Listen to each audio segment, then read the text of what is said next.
Euron, vamos a hablar de este libro con una anécdota de su adquisición hacia el final, El último sueño del rey, publicado por la editorial Almuzara, del autor de La derrota, vocero de la rosa.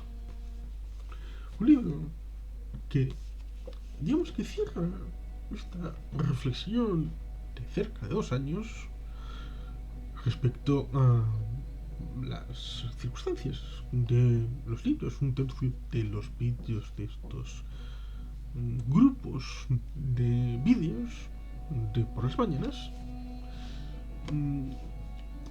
El primero fue La democracia en América, de Alexis de Tocqueville, que no lo había leído, y precisamente el cerramiento que nos vimos obligados antes del 4 de mayo, que fue el inicio formal en 2020 de este ciclo que está culminando.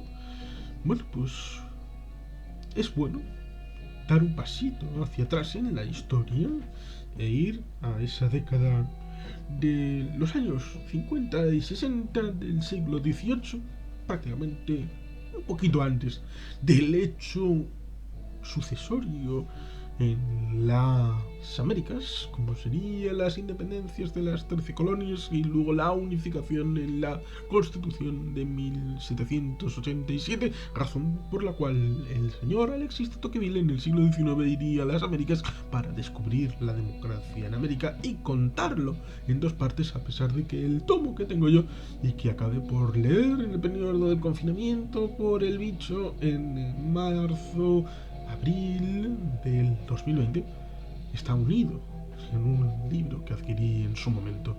Este libro es de reciente adquisición y no me duelen prendas en decir que todavía no lo he leído. Sí, después de prácticamente 2 años de reflexionar sobre libros que he leído y que comento para la exposición a aquellos que quieran coger la recomendación y tomar una oportunidad para leer el libro, esta es una autorrecomendación para mí mismo para leerlo con Fernando VI, el rey olvidado, que, bueno, este libro no lo he leído, pero he leído cosas de Fernando VI y es un rey interesante, a pesar de que con sus claroscuros. Lo mencionamos en el conversatorio con David Botello, el autor del libro aquel, junto a otros, Felipe el Hermoso, Anatomía de un asesinato. Es una persona trágica, Fernando VI. Un reinado con sus luces, pero también con sus sombras, como aquel elemento con los gitanos y su persecución a un nivel muy escabroso. Pero bueno, no estamos aquí a hablar del discurso del rey. No, no hay un discurso más allá de la trayectoria vital de un monarca en la jefatura del Estado de las Españas. Fernando VI, rey que tuvo una vinculación con su reina muy cercana, muy humana. Precisamente el libro puede ir en base a esa idea que está establecida aquí. Fernando VI debió encarar la crueldad de una enfermedad incurable y la responsabilidad de preservar la paz en el primer conflicto mundial de la historia. Es cierto, en aquel momento estaba en vías de desarrollo el primer conflicto mundial, en tanto el Reino Unido y Francia se pegaban en grandes partes del mundo, ya fuera en América, en Europa, en África y en Asia, hasta el punto de que hubo un plan de desembarco en la zona occidental de Australia para la toma de la mitad del isla continente por parte de las autoridades francesas. Más conocidos, el choque en la India, el choque en la América del Norte y el choque en Europa, evidentemente. Pero dejando de lado lo contextual, que es importante, ciertamente, la vida de su querida y amada esposa, muy cercana en lo humano, se le escapaba como agua entre las manos sin saber realmente por qué estaba desapareciendo de la faz, de la piel de su querida esposa. Eran uña y carne, el rey y la reina. Y por tanto, esa caída a los infiernos de la reina, su esposa, conllevó para el rey Fernando una situación complicada después del fallecimiento de su querida esposa. Hasta el punto de que en la historiografía se considera el año que va después de la muerte de la reina, hasta la propia muerte del rey Fernando VI, que de haber vivido más probablemente habría dado la oportunidad para grandes historias de brillante realidad para el presente de entonces y el posible futuro de las Españas, pero nunca se sabrá más allá de la especulación responsable de la historiografía, de la forma contracultural y de historia ficción, historia alternativa, respecto a la realidad.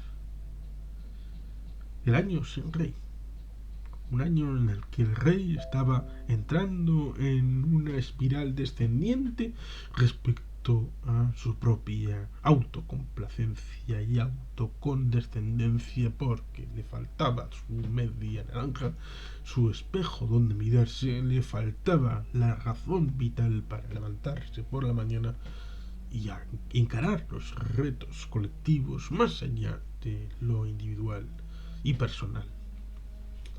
Los retos eran importantes, sí, pero no tenía ese elemento vital de alguien con quien compartir las cargas del día a día y los sueños del mañana. Seguramente el último sueño hablé de alguno de esos sueños, proyectos colectivos, personales.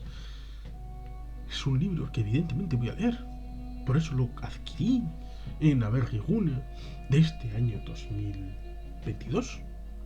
Y ahí es donde entra la curiosidad.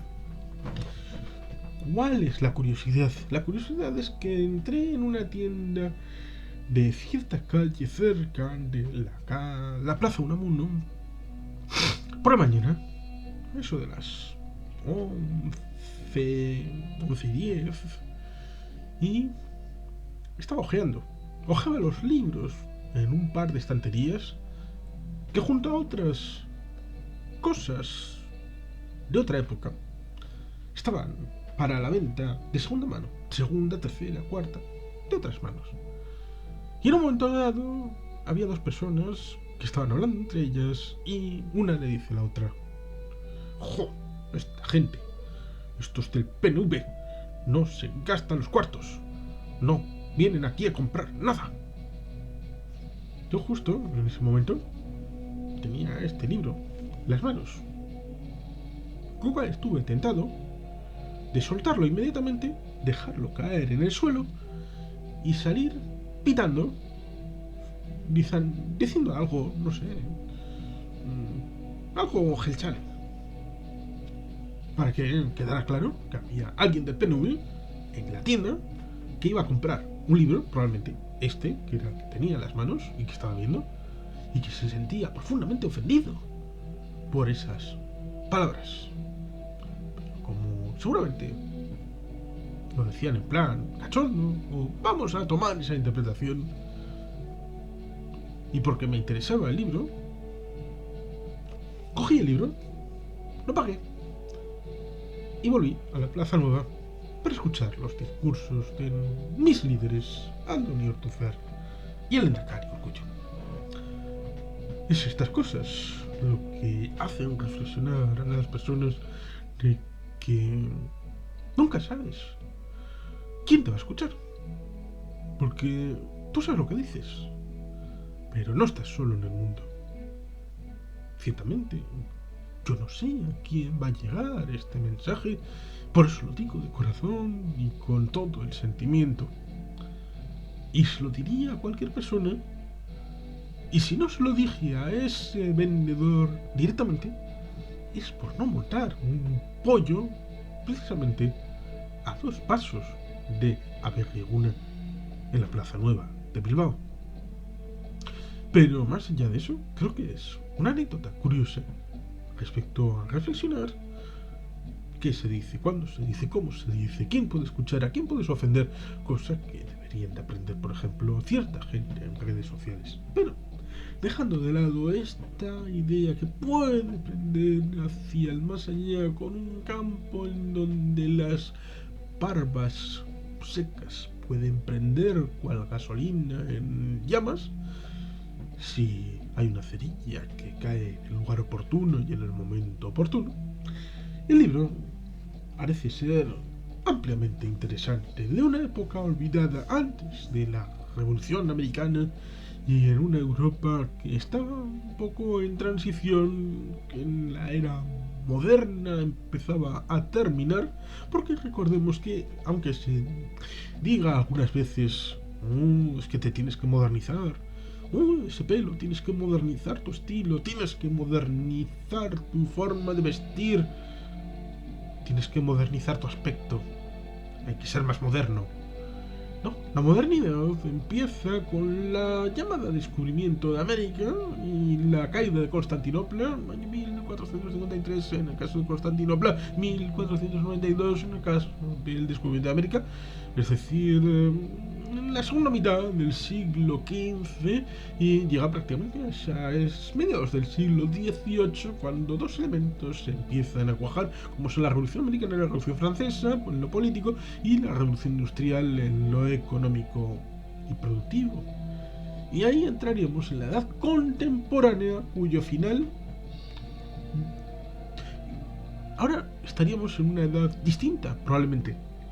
Aunque claro, esto es difícil de valorar cuando estás sobre la bocina del final de la época. ¿Podría establecerse un final en la Segunda Guerra Mundial? ¿Puede? ¿En el final de la Guerra Fría? Nunca se sabrá. Sí se sabrá, pero con décadas en el futuro, y lo harán historiadores del mañana. Pero para el final de la Edad Moderna y el último sueño del rey, probablemente tenga que ver con ese cambio de era, ese cambio de ciclo, ese mañana esplendoroso, pero no tenía ya con quién vivirlo. Y eso fue fatal para el propio rey, con el trágico final de su vida. Un reinado breve, productivo, sí. Al final, su becario, sí, podemos hablar de becario, que estaba haciendo las Nápoles, estaba de becario en el reino de las dos Sicilias, en Italia, que muera Carlos III. A la muerte de Fernando VI llegará el mejor alcalde de Madrid, Carlos III, a reinar. Lo cual es curioso porque luego este rey será el que introducirá los belenes como una tradición finisecular que será española de siempre, de toda la vida. Salvo que es en la segunda mitad del siglo XVIII cuando se introduce desde Italia y estas cosas, pues por ejemplo el chotis, no es el scotis, una forma de baile incorporada, bueno, con lo cual hay tradiciones que están injertadas y que dan la sensación de... Pero bueno, eso será con el hijo de Fernando VI, cuando acabe heredando lo que el señor padre, Fernando VI, padre de los españoles, deje tras su fallecimiento. ¿Qué expone la parte de atrás? Vamos a cerrar con la lectura. Otoño de 1758. Fernando VI camina hacia la locura, alojado en el viejo pabellón de caza viciosa de Odón, tras la muerte de Bárbara de Braganza. La reina ha fallecido en Aranjuez después de una interminable agonía que ha agotado las fuerzas del rey en el peor momento posible. Francia e Inglaterra libran la guerra de los 7 años y presionan a Madrid para que tome partido, aunque por razones muy distintas. París quiere la entrada de España, Londres evitarla. Mientras Ricardo Juan, el hombre fuerte del gobierno, trata de mantener la paz en medio de las intrigas de Isabel de Farnesio, que busca la abdicación de Fernando y de su hermanastro Carlos, el hijo, el rey de Nápoles, donde estaba de becario. y los espías que tienen a las cortes europeas pendientes de desenlace. Ambientada en un periodo poco conocido de la historia de España, El último sueño del rey es una novela que se lee con los sentidos. Vocero de la Rosa dibuja con mano maestra el perfil de un hombre que no estaba destinado a reinar y que hereda la enfermedad de su padre, así como el de un ministro incansable y astuto que trata de mantener el control de la situación mientras sortea las presiones de las madrastras del rey y madre del futuro Carlos III y de franceses e ingleses que se enfrentan en la primera gran guerra mundial de la historia, ambos ante un destino incierto y complejo. Si alguien no se siente interpelado para la lectura es porque la historia no es su negociado. Y sin más, eskerrik asko, agur bat, beti helpen.